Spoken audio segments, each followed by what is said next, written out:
Welcome, everybody. Visa interviews continue to be an exciting but challenging part of your journey going abroad. And we're going to go live with our friend Ben to break down some of your biggest questions and give you the answers you need to succeed in your visa interviews in 2024. Hey everyone, welcome. I'm Rob with Chai Coaching. Chai Coaching is a community to help you thrive and succeed in your cross-cultural journey, whether it's study abroad, getting jobs, and visa and immigration. We really want to help you guys get those answers and find success in your immigration and visa journey. Some of the topics we'll be covering are documents and how to get those filled out the right way, translation services and what that looks like in your visa interviews, what to do after a visa interview rejection, which visas are having the highest rejection right now. So a lot of fun stuff, a lot of important stuff. We've got a great guest today. So Ben, I want to welcome you and let you kind of introduce yourself and give your background to our audience today. Thanks, Rob. It's always great to be here and talk to your Chai Coaching audience. I've already spoke with them so many times over the last few years, helping them in their visa journey. I was a visa officer. I was a consular officer for the U.S. State Department, working in embassies and consulates around the world, doing these visa interviews and making the decisions on visa applications for students, for tourists, for L1s, for H1Bs, for everyone applying to come to the U.S. What I found on the inside was that there were a lot of people who were getting refused unnecessarily.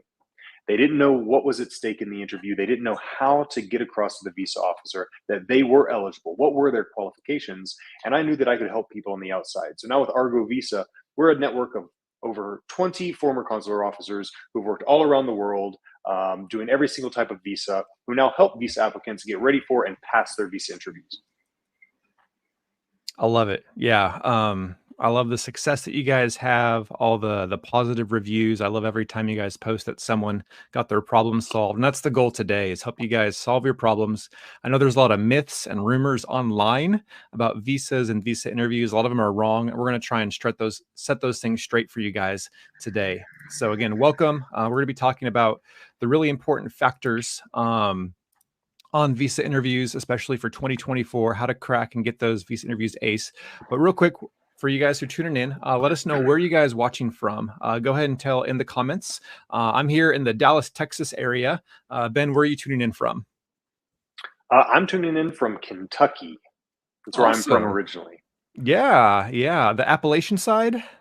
The other side, the western side of the state. Okay, the plain side. Great. So yeah, let us know in the comments. All right, we've got India, Nepal. Welcome, friends. Where else are you guys tuning in from? Let us know in the comments. Pakistan, great. We got a great South Asia representation going on. So yeah, as you guys are tuning in, let us know in the comments. We want to see where our audience is from, where you guys are going to be going for those visa interviews. We got another Nepal. Welcome, friends.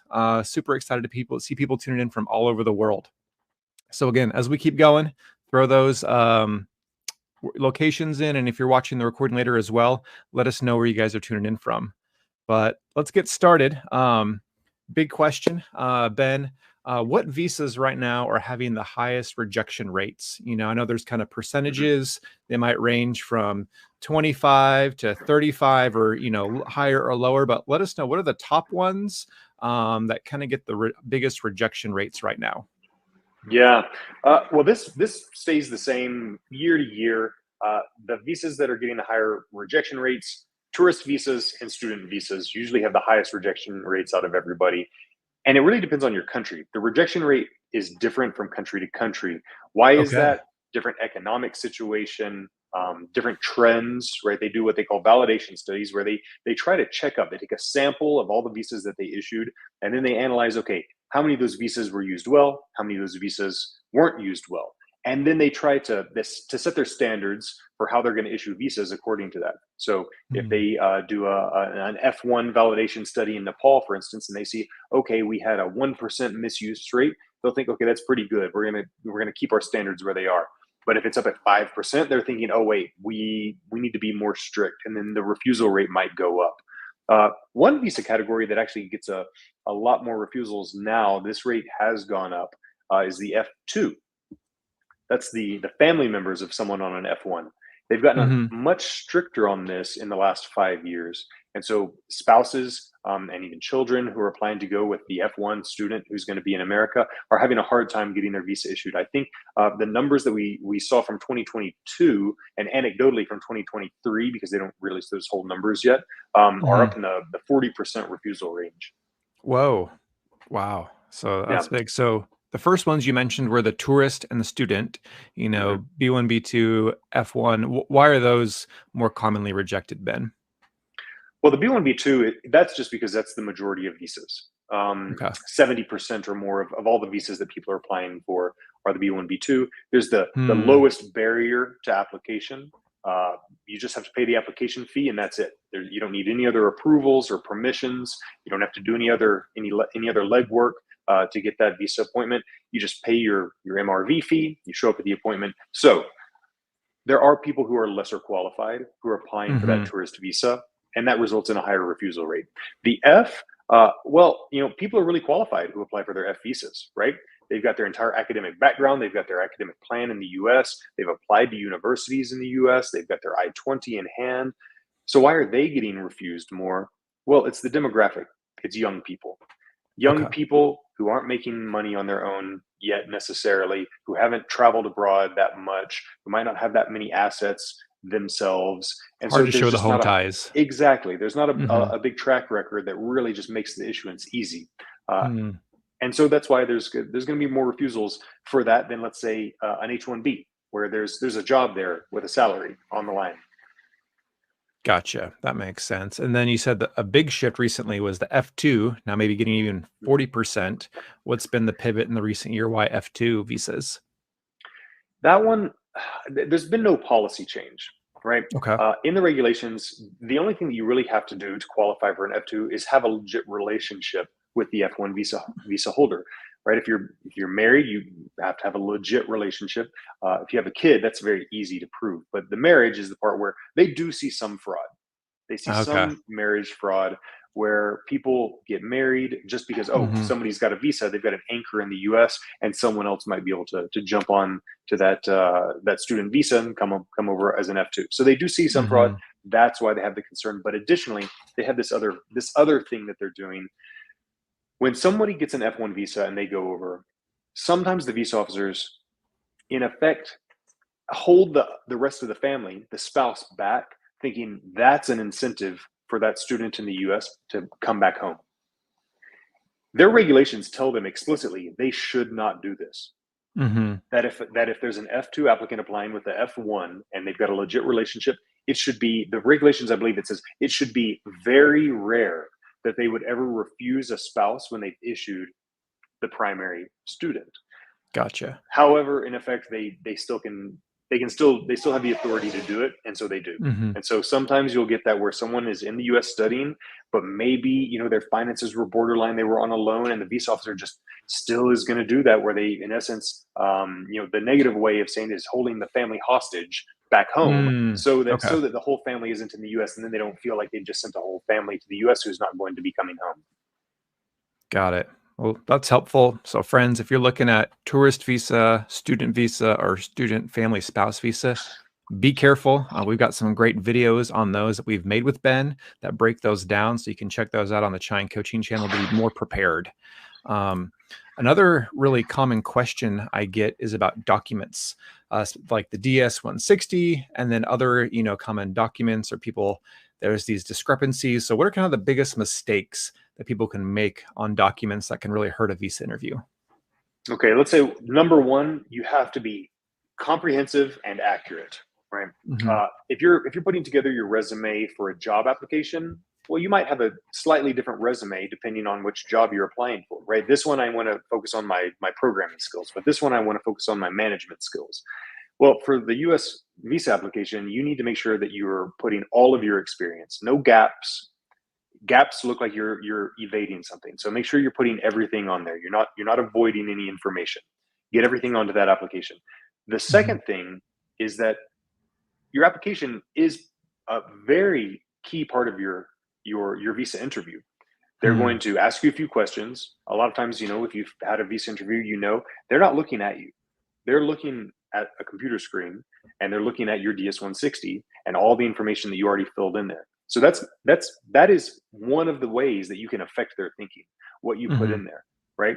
If you put in information that is just answering questions with data points and nothing else, where you're losing an opportunity to build a story around yourself, right?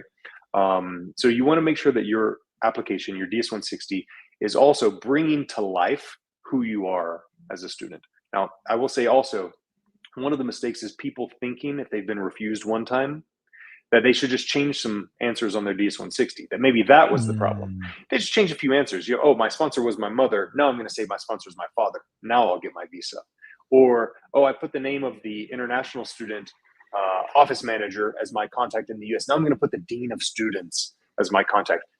These are unimportant data points. Changing those Hmm. things aren't going to get your visa issued. If they ask you the question, what's changed since your previous application, answering with those types of changes, they're frivolous changes. That's not really what's going to get you ahead. Hmm. Yeah, yeah, and I know too, like, common questions are, maybe like slight misspellings of names or names in different orders. How can people Mm-hmm. do that when they've got a visa interview Yep. scheduled, but then they realize there's some minor discrepancies, especially like with spelling or just the information, it's not perfectly matching. Mm-hmm. What can they consider for that? In cases like that, if it's, let's say maybe your name was too long and the last few letters got cut off, or the order of the names might be different on a few different documents, that's not really going to stop you from getting your visa. In fact, I would just Hmm. go to your visa interview at the very first window that you go to, where you're going to be Hmm. speaking to a local employee, a staff member who's doing intake. They're comparing your passport with your I-20 with what they have in their system, which is uploaded from your application, to make sure all the data matches. And they're going to see that, and you can show them, look, this is how it is on my passport. The order, is out of order. Here it says this is a last name, but it's actually part of at the end of my first name. You can change that stuff at the window. If you've got errors that are really significant to your eligibility for the visa, though, Hmm. those are situations where I would say you need to fill out a new DS-160. Okay. You And can go in and you can fill out a new one. If you haven't submitted, you can go in and edit it. But if you've already submitted it and it's not editable, then what you need to do is fill out a new one. And you can, there are ways to do this where you can bring in a new DS-160 confirmation page and get that uploaded onto your case at the embassy or consulate, so that the mm, visa officer, when they open your case, they're going to be looking at that new version. A so they can situation like that, resubmit.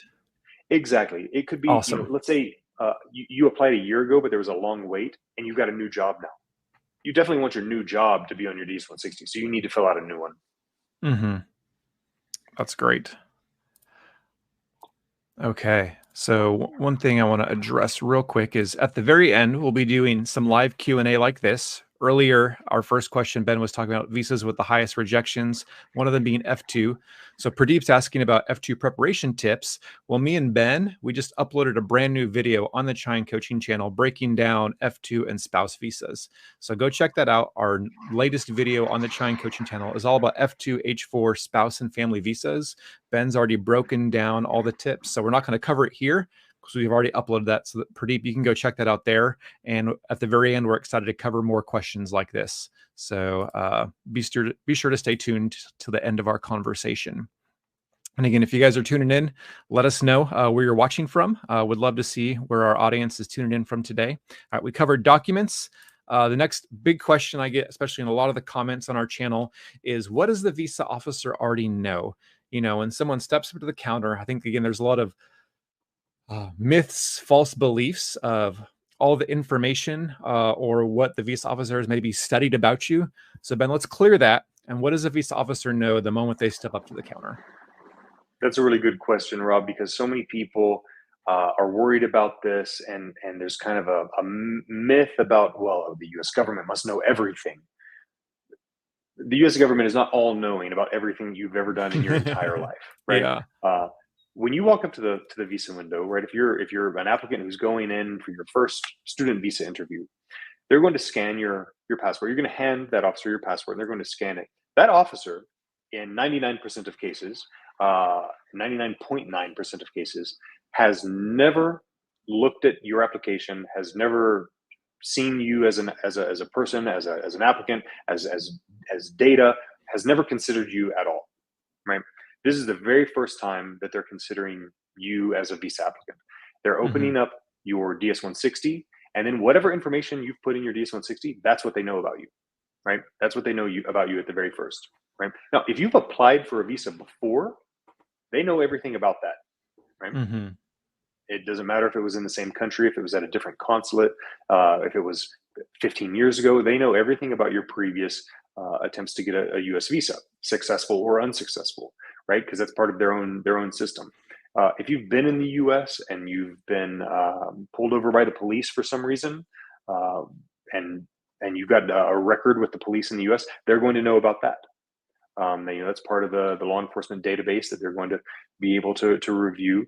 But your marks from your high school, that's not part of their database, right? Hmm. Your high school is not uploading your marks into a database that the U.S. government is reviewing, right?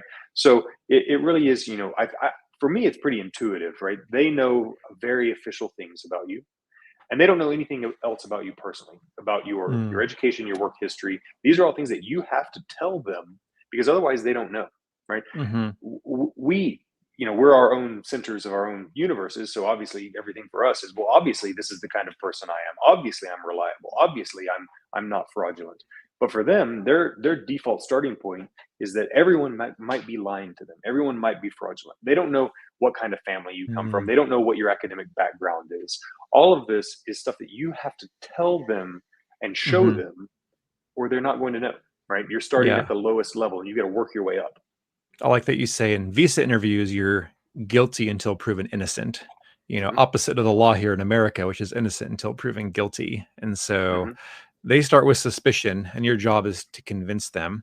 Um, and so I think it's good to clarify that, okay, when you walk up to the counter, they only know what you've given them, unless obviously you've had prior visa interviews where you're already going to be in the system and they're going to have access to that data. Kind of a follow-up question then that I've seen people ask is, what about family members?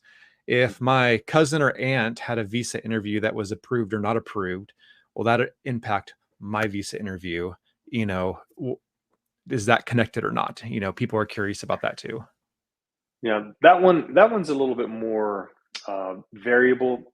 You Hmm. don't necessarily know how much you're going to be connected, because it depends on what your other family members have put in their DS-160s Hmm. about their family members, right? About their plans, right? So it depends on what names people have said. Okay, these are my contacts. These are who I'm traveling with. This is who's funding my travel. So there's no one answer that's going to apply to everyone who asks that question.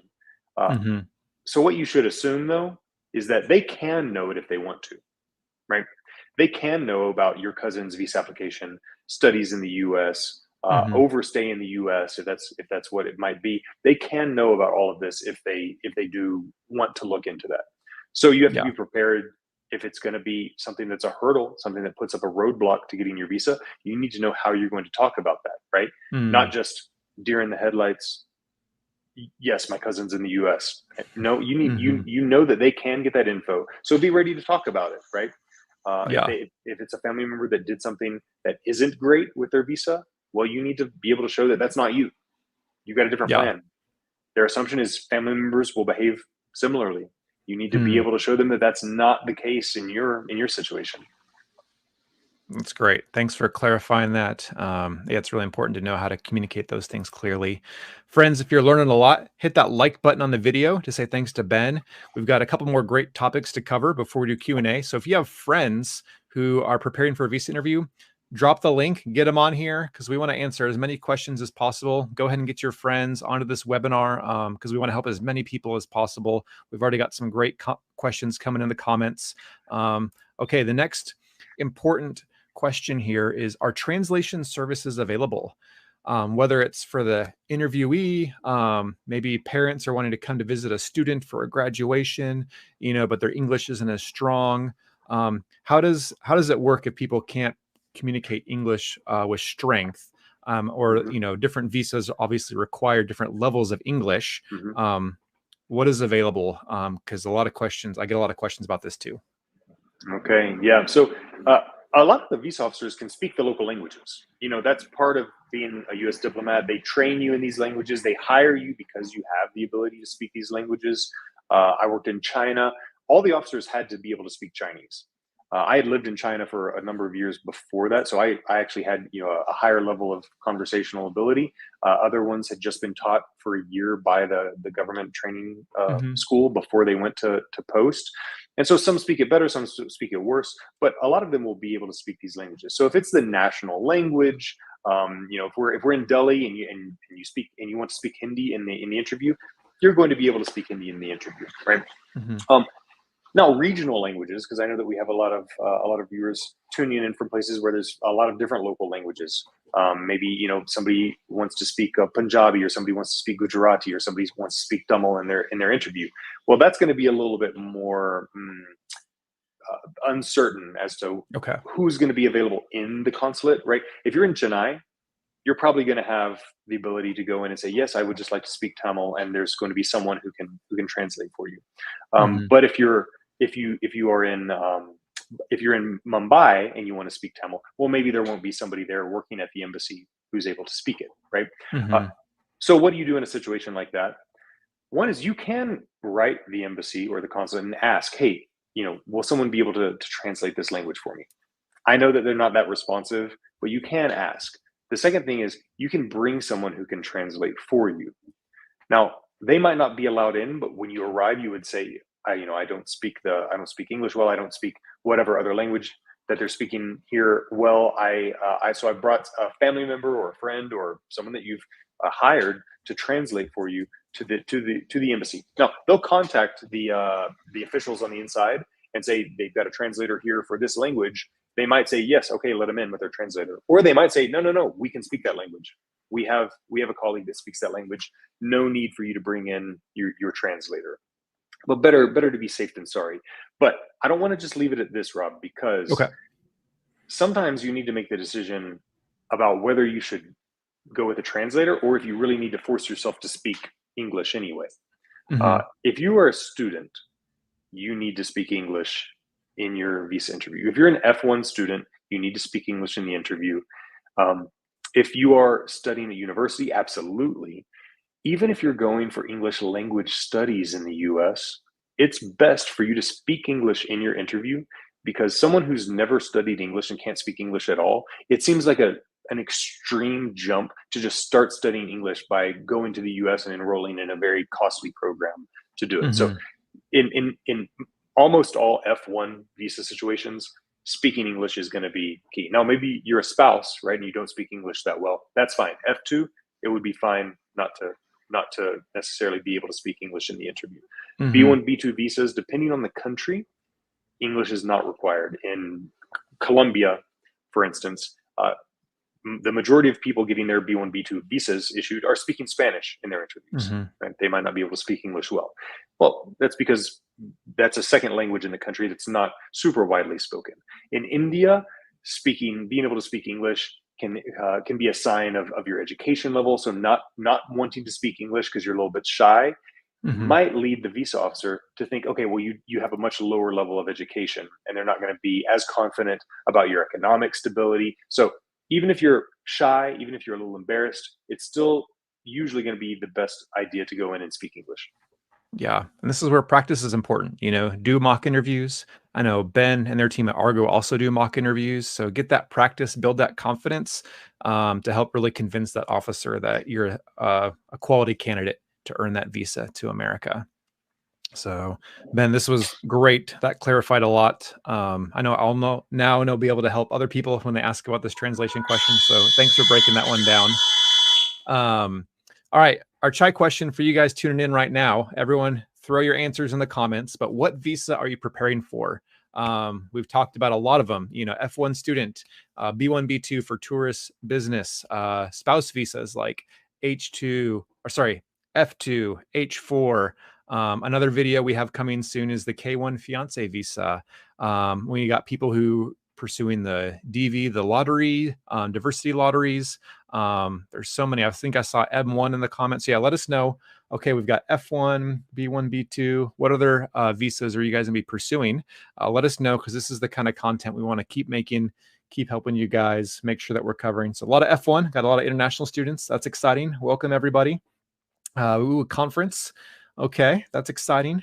So again, welcome, friends. Let us know in the comments what visa that you're preparing for, what visa interview you got going on. Another thing I want to let you guys know about is Argo Visa.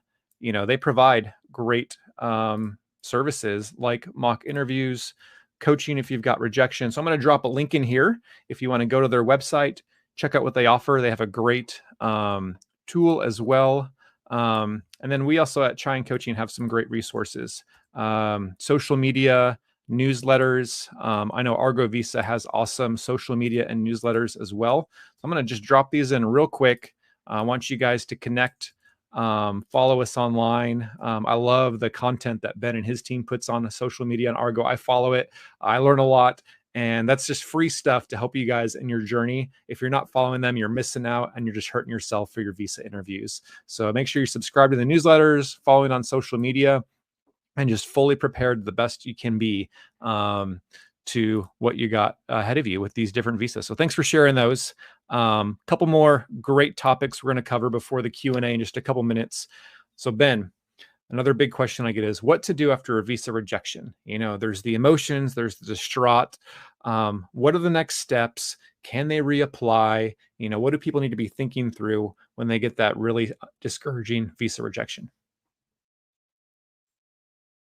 Oh, Ben, I think you're muted. Sorry. Thanks. The first piece of advice I'd give you is don't despair, right? This is not the end of the road. But the very first thing you should do is write down everything that happened in that visa interview, what questions you were asked, and how you answered them, right? I want you to write all that down because it's fresh in your memory, and that's going to be really important to analyzing why your visa got refused, right? That's the first thing you want to do. Write down your impressions as well, but definitely write it almost like a movie script. Like, this is what they said, then this is what I said. Then they took 2 minutes to walk away, and then they came back, right? Write all this down because that's really important. Now, what can you do after a visa rejection? There are a lot of different types of rejections. If you've committed an immigration infraction, if you've been convicted of a crime, a lot of these, but we're talking about the 214B. That's the one where the visa officers can just use their judgment to refuse you for any reason whatsoever. They think that you don't have the finances to fund your studies. They think that you don't have the academic credentials to complete the program that you're enrolled in. Whatever the reason is, they can refuse you with this 214B. Now, the bad thing is, well, they can do it for any reason. They can do it for any reason whatsoever, or even if they don't have a reason. If they just say, well, I just don't have enough positive information to convince me, I'm not convinced, they can refuse you. But here's the good news. It's just a judgment call, and it's not permanent. It's a judgment call. It's not about hard facts. It's a judgment call. And the next time that you go in for a visa interview, the next visa officer can make a new decision. They do not have to stick with the previous decision that the first visa officer made. They can make a new decision. So the bad news is that it might happen. There's no way to guarantee it won't happen. But the good news is you can change it. It's not permanent. It's subjective. It's subjective. It's the judgment call of that officer. And so you can go in again and you can convince them. You can't do the same thing. Don't go in and do the exact same thing and roll the dice like that, because it's not, let's say if the first time it's a 50-50. If you go in the next time, it's not 50-50. You're not getting the same chance because you don't have the same application. It's actually different. What's different? Now you have a refusal on the record. That adds more onto the refusal side of the weighting. So if the first time was 50-50, after that refusal, if you don't change anything, maybe the next time it's going to be 20-80, right? 20% chance of success, 80% chance of refusal. So what do you have to do? You have to go in and you have to prepare. You have to analyze what happened. What's their real concern? What went into that subjective judgment call that led to a refusal? How am I going to go in the next time and convince a new officer that they don't need to be worried about any of that, that they can be very confident they're making the right decision? You've got to go in with a new strategy. You can't do the same thing and just hope that it's going to be different. You may encounter somebody online who's going to tell you, nope, I just went in 3 times, and on the 3rd time I did the exact same thing and they issued me. Anecdotes, can sometimes be useful, but you shouldn't expect that that's going to be your outcome. For most people who get their visas issued after a refusal, it's because they change their strategy. They change what they're going to say, how they're going to say it, what they're going to highlight, and they go in with a new plan. Mhm. Yeah, and like Ben said at the beginning, don't lose hope. I know a lot of people who have been rejected and get an approval afterwards. Even after 3, 4, 5 rejections, I know people who've been able to get that visa. Um, so don't give up. But like Ben said, it's all about having the right strategy, pivoting and changing the right things. A lot of people either don't change or change the wrong things, but you have to change the correct things to show the visa officer that something is new, something's different, something's better, and now your new status is a safe approval. And so, yeah, don't give up, but make sure you have the right strategy. And Ben and his team are great at helping you guys get that. And so, Ben, we're a month into 2024. A lot of visa interviews are ahead for people. What would you say is the most important factor, one big thing that people really need to think about? I know immigration has changed a lot in the last couple of years in America, some good, some not so good. So, what's going to impact visa interviews this year that people need to be aware of? All right. So there is something that I would say is the most important factor. Well, let's talk about what's not the most important factor first. A lot of times people want to analyze geopolitics, the domestic Mm, politics in the US. Oh, what's the US and my country's relationship like right now? Oh, the two leaders have just had a meeting and they had a good statement. That means it's going to be good issuances. Or, oh, they disagree on this policy, so it's going to be bad for visa applications. Don't focus on this. mhm, Uh, unless there's a change in real policy, real visa policy, not any other policy, unless there's a change in the visa policy, the visa officers are still implementing the same regulations. mm, Now, sometimes there are some changes. They're usually technical changes.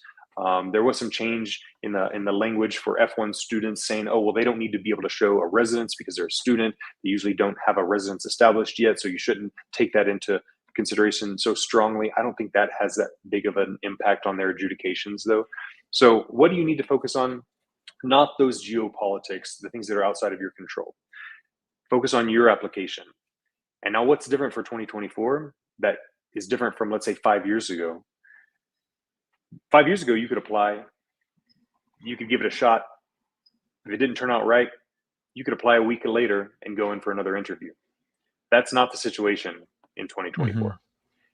Now you're getting one shot, right? And this is just a time issue. You're getting one shot, and then if you don't get that visa issued, you will probably not be able to get a visa appointment scheduled anytime soon. And in some countries like India, if you've been refused once for a student visa, they're putting a limit on when you can apply again.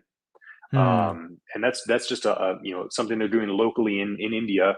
It's not part of any type of regulation, but they are trying to give people one shot and make one decision, and they're trying to discourage people from wanting to apply over and over again. So you've mm. really got to focus on this one shot that you've got. Do not leave it to chance, and do not leave it to the amateurs to help you.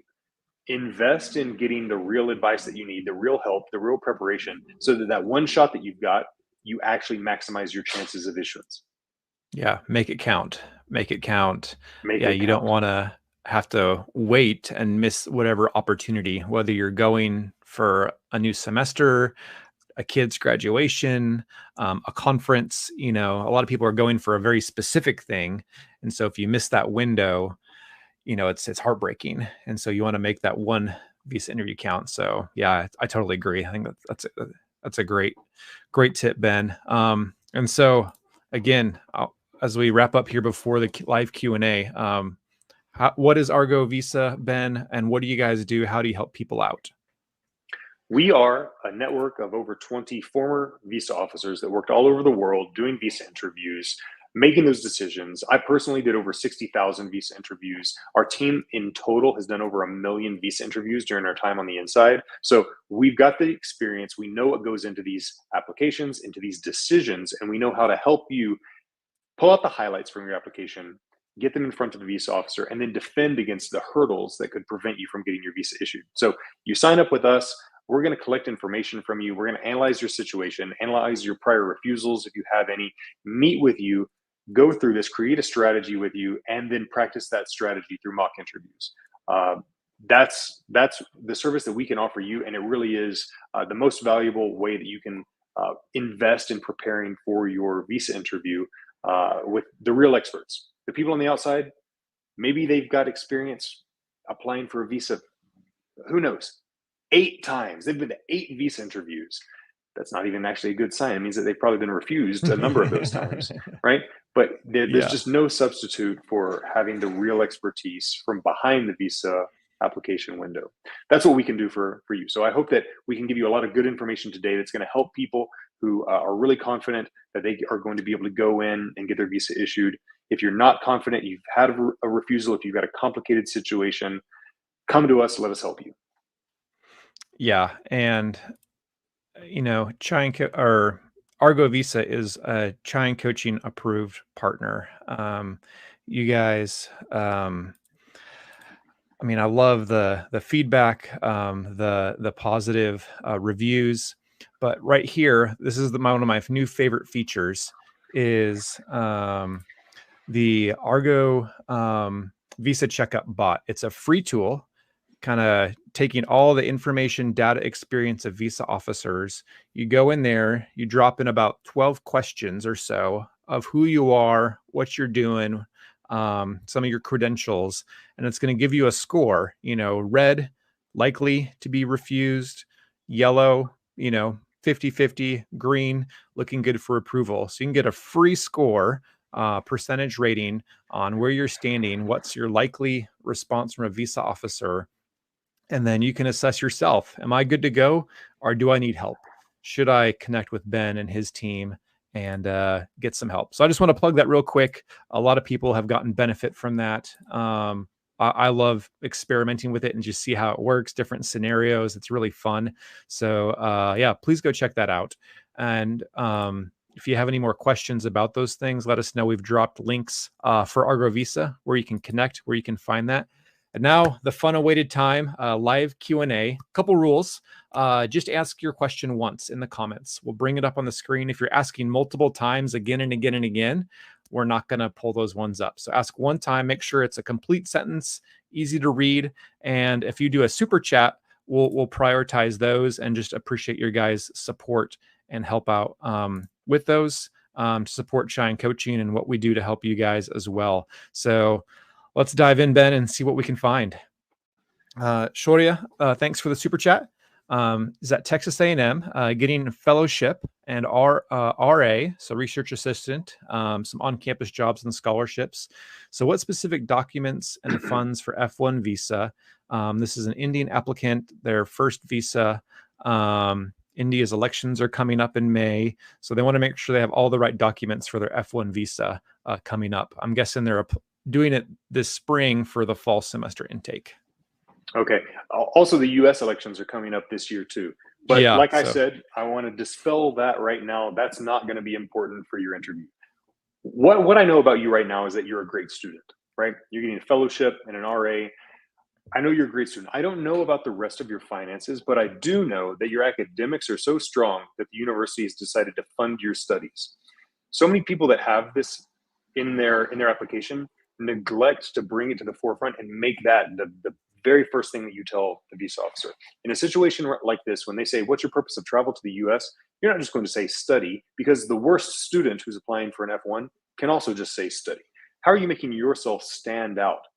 Well, Texas A&M, great school, fellowship and RA, great credentials. That's what you're going to say. Mm-hmm. I'm going for my master's at Texas A&M. I've actually got a full scholarship. I've got a fellowship and an RA, and that's how I'm going to be funding it, right? Those are the headlines that I see right now from your very brief introduction. You might have some more family funds, some family financial stability, but even if you don't, that's the great way to start.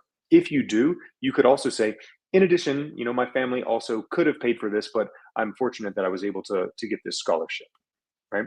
You want to let them know in the greatest way possible how impressive you are, both academically and financially. Sounds good. Sure. I hope that's helpful. Thanks for the question.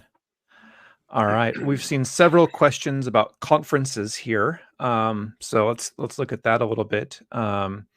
Alicia applied for a Conference USA after successfully completing a J1. Does a full-time student, is that a strong tie? They applied for the B1, B2 to attend a conference as a paper presenter. What thoughts and suggestions would you have for that? Okay, what I see here are a couple things.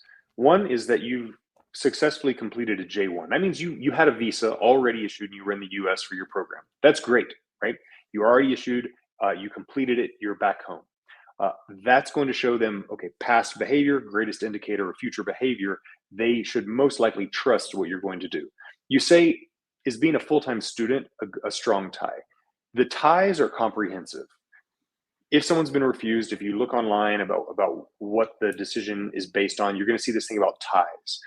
They don't have a rubric of, okay, this is a good tie, this is not, if you add up the score to 10, then you can issue. It's just their general perception of, will you use the visa correctly or not? What is using the visa correctly? It means going to the US and leaving the US, right? What they're trying to prevent are people going to the US and then not leaving Mm-hmm. and staying there permanently, unauthorized, working without authorization. So in your case, you've been to the US. So you've got the number one strong point that you've already been in the US with an issuance. And now if you're going to the US for this conference to present, that's way different than just attending a conference. You're not just an attendee, you're a presenter. So Mm-hmm. don't say, oh, I'm just going to this conference. Anybody can go to a conference. Not anyone can be a presenter at a conference. So you're going to tell them that you're going to present at this conference, right? Your headlines are, yeah, I'm going to present at this conference. It's a paper that I've written because I'm in this field. Also, I already did my J1 visa. I did this program a few years ago, and then now I'm back home as a full-time student, right? But now they've got a good idea of who you are, what you've done in the past, and why you're super qualified. Great. Thanks, Ben. Back to F1. Someone's got their first F1 attempt coming up. They said that in their class 12, so senior high school, kind of lower GPA, got I think 1300, if I'm correct, is maybe an average SAT score. So how can they leverage, other things to help make a good case for their visa interview? I'm assuming they've got an F1 admit already. Okay. Yeah, this it's going to be holistic. Everything about your application is going to go into this decision. I see that you've got a low GPA, but then you've got a relatively good SAT score, right? So you're balancing that out. But there's more to this. What's the school? That's the first thing that I want to know. What's the Mm-hmm. school that you're applying to? Schools that the visa officers have never heard of, well, then they're not considering them to be very selective in their admissions process. So having that SAT score is going to really help you there. If they've never heard of the school, but you say, oh, and also I've got my SAT scores. Oh, that confirms that you are a talented student, right? You might really be doing well, even though you didn't go to a very well-known renowned university. If it is a renowned university, that's going to be great, right? A lot of schools now don't require the SAT, and the visa officers now will often ask if they think you're borderline. They might ask, oh, did you take any of the standardized tests? Did you take the SAT or the ACT? So having that on your application could help you if you're going to a school that might be considered borderline because it's not so well known. Okay, great. This is a great question. Are long answers helpful in a visa interview? Most people have just 1 to 2 minutes at the counter. What are your thoughts on giving long answers during the visa interview, Ben? You don't want to just give long answers for the sake of giving long answers, right? You want to give full answers. That's how I describe it. You want to give answers that are full of information that's going to help get your visa issued, right? So telling your story from, okay, sir, when I was 5 years old, I began my studies, and I was no. This is not going to help you to start with all this irrelevant information. What you want to do instead is plan to give a concise, full answer that's going to answer their question, right? Using that previous example, oh, what are you going to do in the US? Here's a bad answer: study. Okay.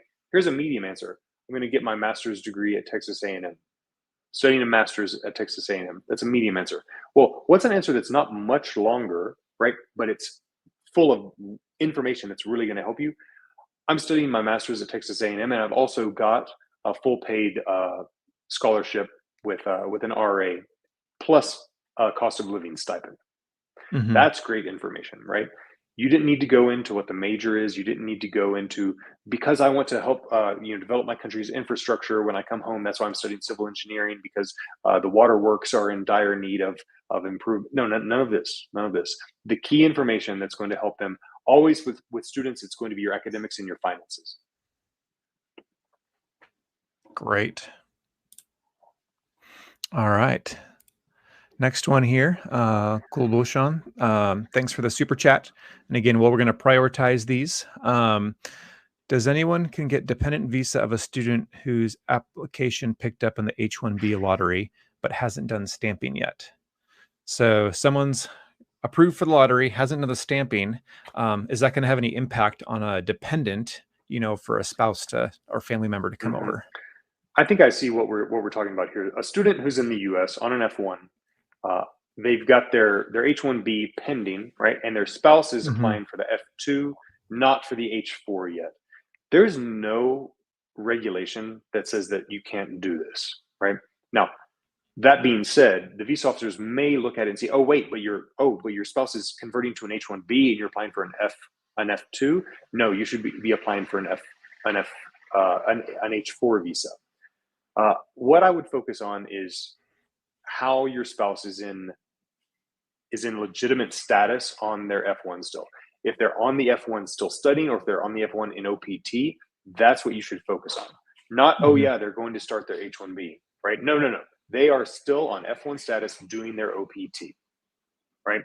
That means that F2 is the correct visa that you need to be applying for. If they do focus on the H1B part of that, and they're really concerned, but they're converting to the H1B, right? I think you really just need to lean into it and say, oh yes, absolutely, my spouse is converting to the H1B, but that doesn't happen until the OPT is finished, and there's still 10 months left on the OPT. I don't Hmm. want to wait and just apply for the H4 10 months from now. I would like to go and be with my spouse now. Yeah. And then once the H-1B is approved and stamped, then the spouse their next step would then be to convert from F2 to H4, right? That's right. So they're going to That's right. always follow what's current, not preemptively try to catch what's coming ahead. Right. You can't apply for the H4 before the H1B is approved. Got it. Awesome. Thanks for clarifying that, Ben. Hope that was helpful, Kulbashan. Um, Another good one, very common question here, especially for those who are tuning in. Ben, what would you say maybe the top 3 questions or kind of these most common questions that someone's going to get in an F1 visa interview? Okay. The top questions. It's useful to know what you might encounter when you go in, but I don't want you to think that it's the most important thing to know what are the questions and what are the answers, right? Here's what you should be thinking about. What's the concern? What's their Hmm. real concern? Not what's the exact wording of the question, but what's their real concern? So top 3 questions. Well, let's say the most common one will be, what's your purpose of travel? Why do you want to go to the U.S.? Some variation of that. If you're an F visa applicant, maybe the question is going to be, okay, what are you going to study in the U.S.? What are you going to study? Where are you going to study? These 2 questions are probably what they're going to ask to open the interview.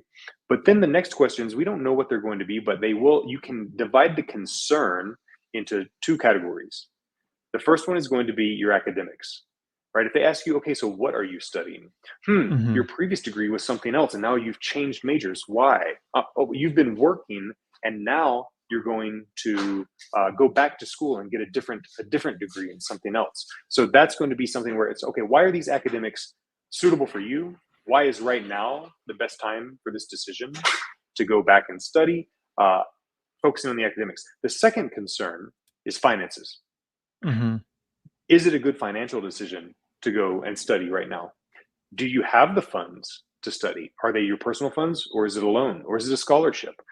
Right? Any question about the finances. How are you going to pay? Who's your sponsor? Right? The answer to who's your sponsor is not my father. The answer is my father, because this is our entire financial situation, and that's how it's going to be paid for. Okay. So when you hear these questions, don't just think, what's the answer to the specific question, but what's the concern, and what should I tell them to dispel that concern? Got it. Thanks, Ben. Okay. Garrett, thank you for the super chat bonus. Appreciate that. Let's pull up your question here. Um, so they said they were rejected once because the photo was blue and forgot including the full working history in the DS-160, and just kind of gave yes/no responses and said education going for US. Are these valid reasons for rejection? Yes, they are. Anything is a valid reason for rejection because the standard is just their feelings. Are they convinced? If they don't feel convinced, then the rejection is valid. That doesn't mean that you should accept it, but it does mean that they can refuse you based on any of those subjective criteria. Now, the photo being blue, if the photo doesn't match what they need, they just tell you to bring in a new photo. So that Mm-hmm. your visa application doesn't get refused because your photo isn't the right size or doesn't have the right background color. Uh, your full working history on your DS-160 could be a problem, right? I Mm-hmm. don't know how many years of working history you have or how many different jobs. If you've got 3 or 4 jobs there, oh, and then that fifth one wasn't on there because it was 15 years ago, that's not really going to be the reason that you don't get a job. Excuse me, that you don't get your visa issued. But if you've got a job that was maybe from 2021 to 2022, I did a job, but it wasn't really in my field, so I didn't include it.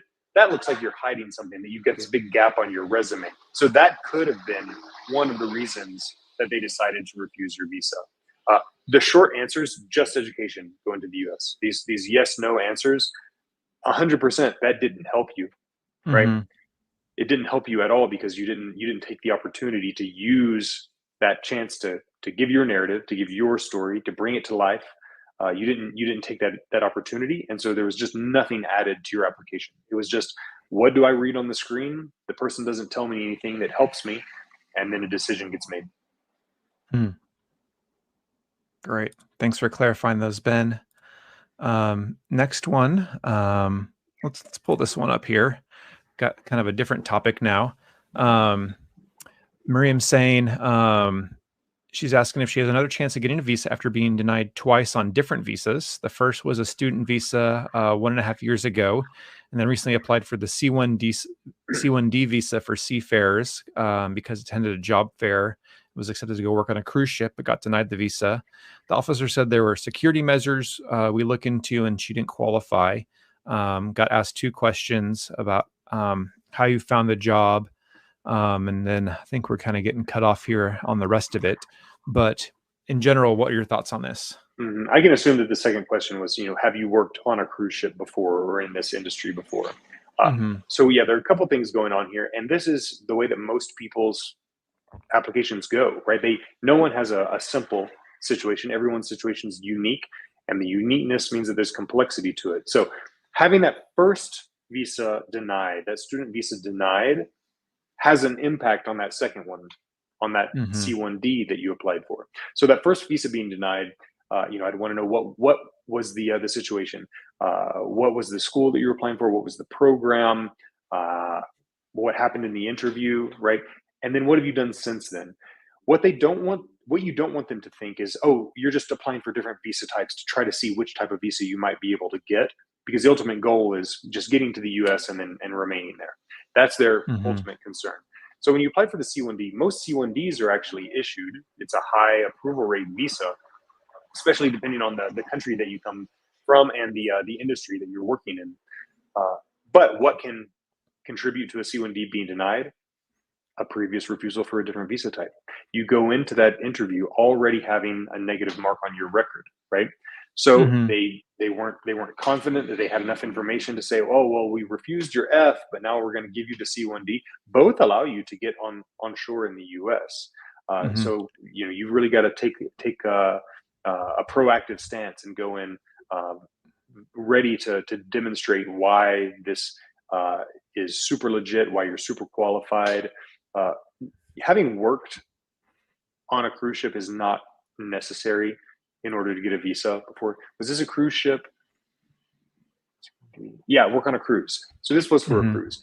The name Yeah. of this cruise line, the employment offers that have come through from that, um, being able to really describe exactly how the job is going to work, what the job is that you're going to do, how often you're going to be in port, which ports, what other ports of call you're going to be visiting on your cruise ship.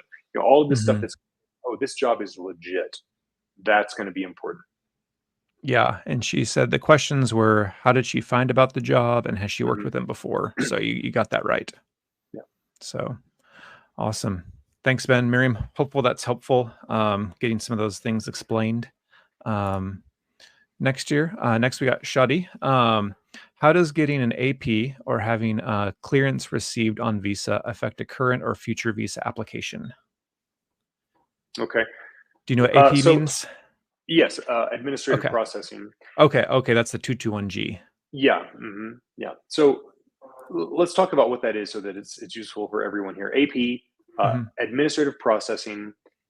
Many people, many applicants think that this is one specific process. That if you're in AP, then everyone who gets AP, it's the same process. Everyone's going through the same type of background check when they're in AP. Hmm. That's not true. 221G and AP, they're the same thing. It just means that a decision wasn't made on your application yet. Now, there are different processes that may go on in the background, security oriented processes, or just general investigation, or just thinking about it. That Hmm. any of these things could be going on during this administrative processing. It just means a decision hasn't been made yet. You can interpret it as pending. Now, having clearance received on your visa, if you've been in administrative processing and then your visa gets issued, you may see on your visa clearance received on such and such date. Uh, well, the good news is that your visa was issued, right? Means that you were in administrative processing, some background stuff went on, and then you were cleared. The clearance was received for them to issue you your visa, and then you get your visa in hand and you can travel. It does mean that you're probably going to go through the same process when you apply for a visa again. The good news is, though, that they arrived at a positive result the first time, and so they're almost certainly going to arrive at the same conclusion the next time, unless visa laws and regulations change drastically. So yeah, it does mean that that's kind of how your visa application process is going to go each time. But the good news is, even though it might take longer, it will result in an issuance. Great. Thanks, Ben. Shadi, hope that's helpful for you. We've got a few more really good questions, Ben. Let's try and rapid fire some of these to help our friends out. Bilal's saying they got grad admissions into 6 universities and they finalized 2 of them. And they also have a 5-year gap, I'm guessing maybe from Mhm. their previous studies. And so, what are tips for maybe someone who has lots of admits and then someone who maybe has some gap in whatever their Mhm. history is? And how can that impact a visa interview? Okay, lots of admits. The reason they ask, have you applied to any other universities? Is because that's what students in America do. They apply to multiple universities to see which ones they can get into. They're usually going to try to choose the one that's the best university or the one that gives them the biggest financial aid package. So if you've applied to 6 and been finalized at 2, it helps you that you've been admitted to 6 universities.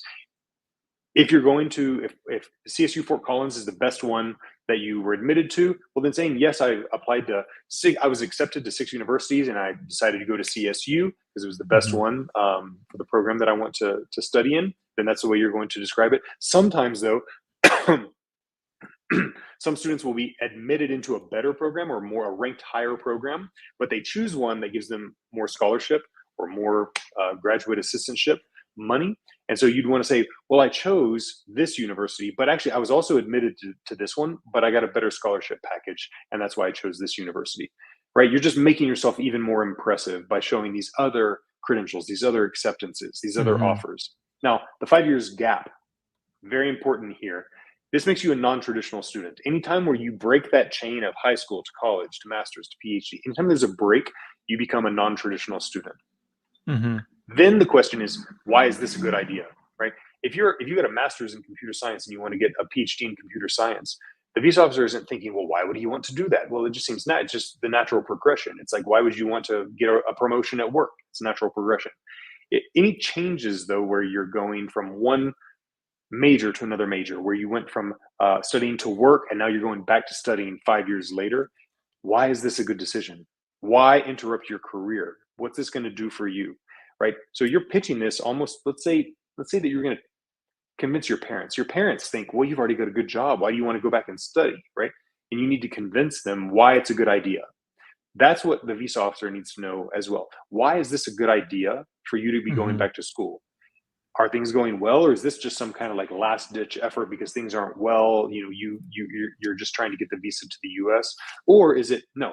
I've been doing this, and now I want to get into management. I need a master's degree to get into management, and from the U.S., it's going to put me where I'm going to be top tier. I'm going to make a much higher salary in my country, right?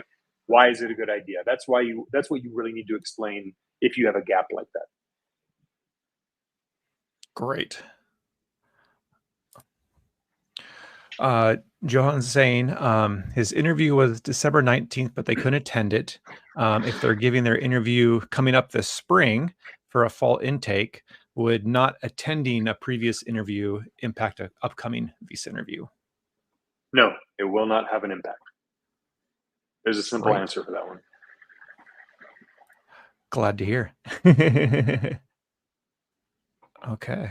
All right, Mohammed's saying their U.S. visa on their 2013 passport has a different date of birth than their updated, newer passport, which is correct. How can they justify to the U.S. consulate the date of birth difference if they ask about that? Well, you didn't include in your comment here why it's different, right?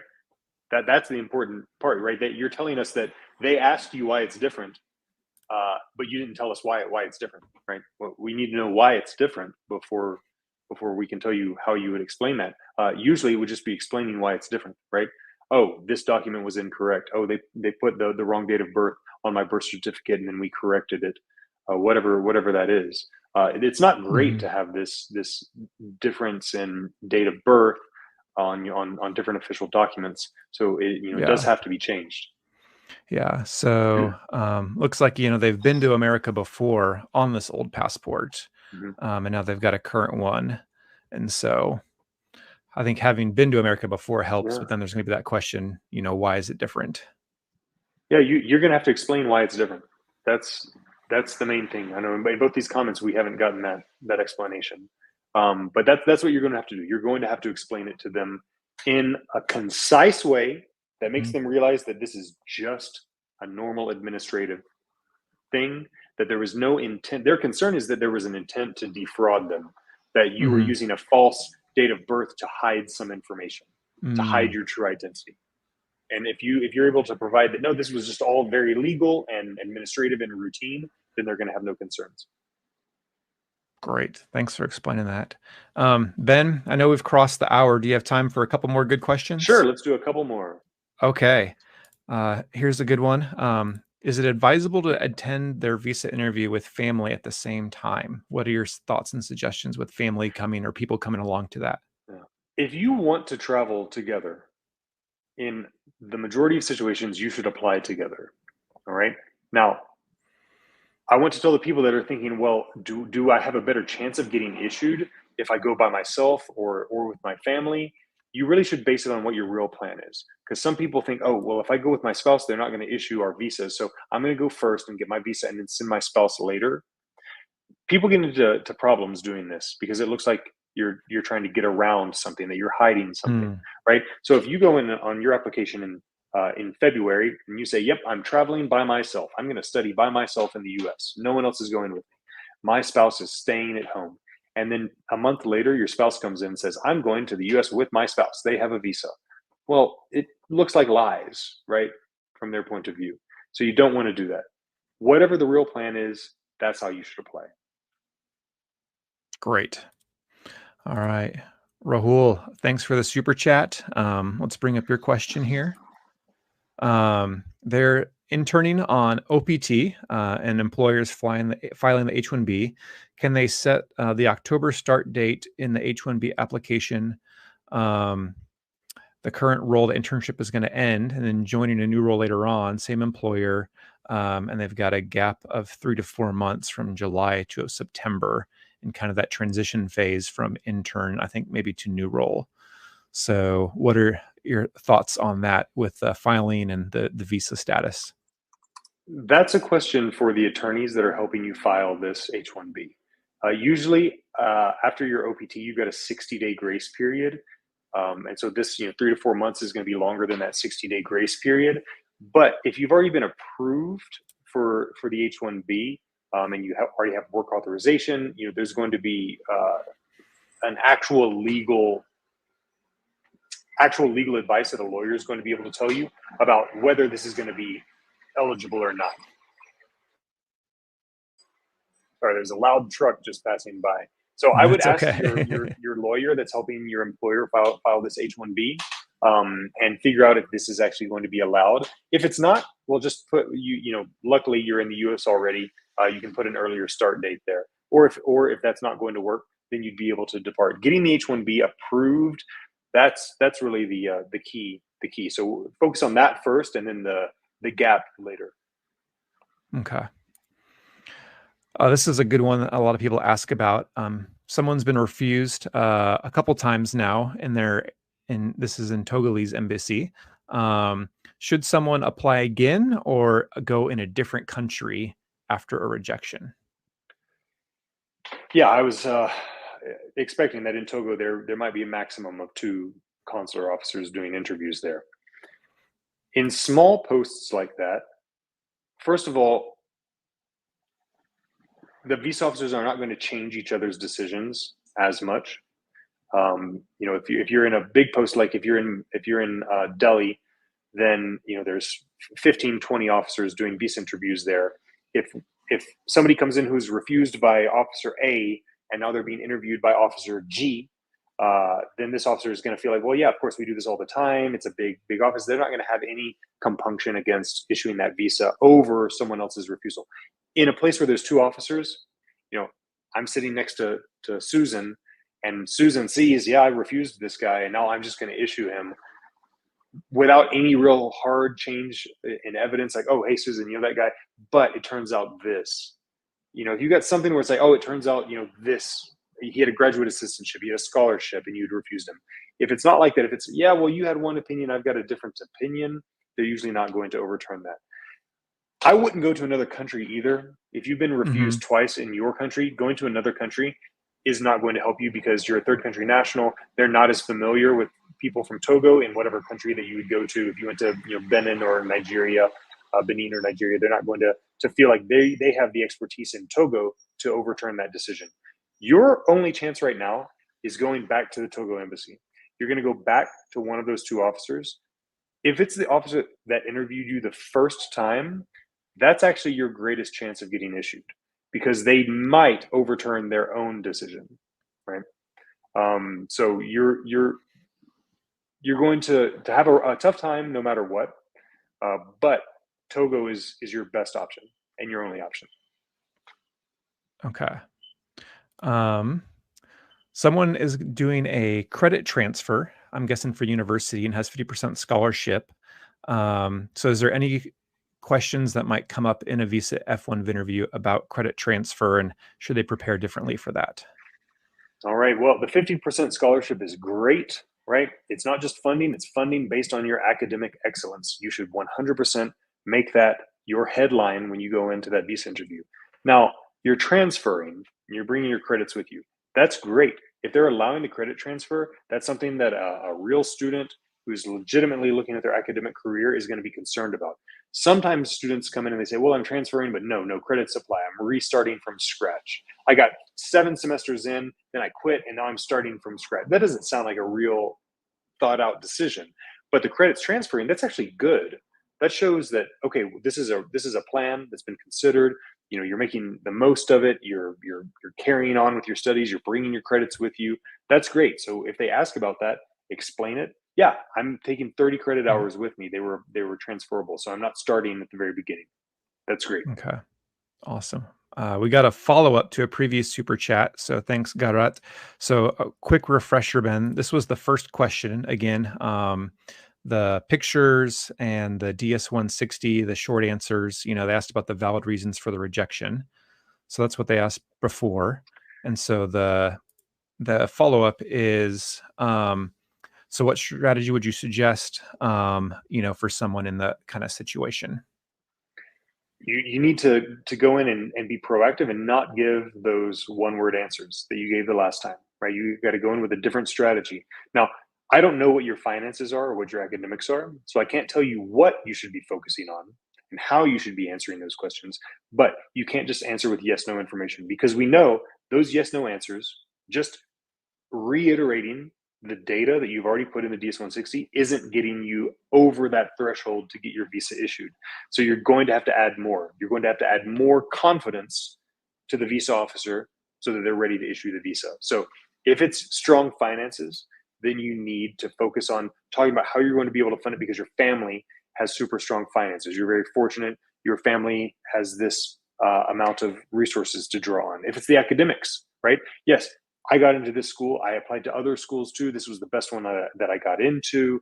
I've got my admits from the other schools as well. Whatever it is, you're going to have to bring it to life and tell them so that they know why they can trust that you're a legit student. But definitely not the same one word answers that you gave before. Okay. And I think we've got time for one more question from me. Yeah, Rob. I've got a fun, tricky one here, Ben, to wrap it up with. Gold Coast 34 is a dual citizen of Australia and Turkey, applying for an E3 visa. Moved from Australia 10 years ago, more ties in Turkey than Australia, and I've worked in several countries. So, in applying for the E3, maybe explain what the E3 is. How can they talk about their ties if they've had a very transient life? That's an interesting one, because the E3 visa is just for Australians. It's a visa that only applies to Australians. It's the E3 specialty occupation workers from Australia.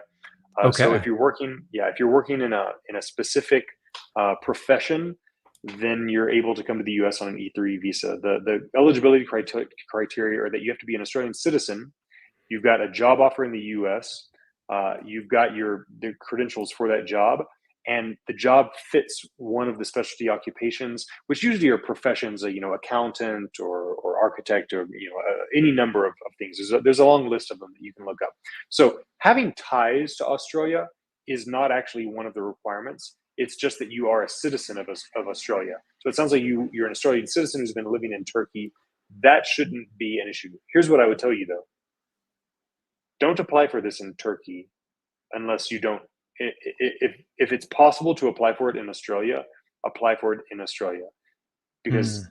they don't know anything about this visa type outside of Australia.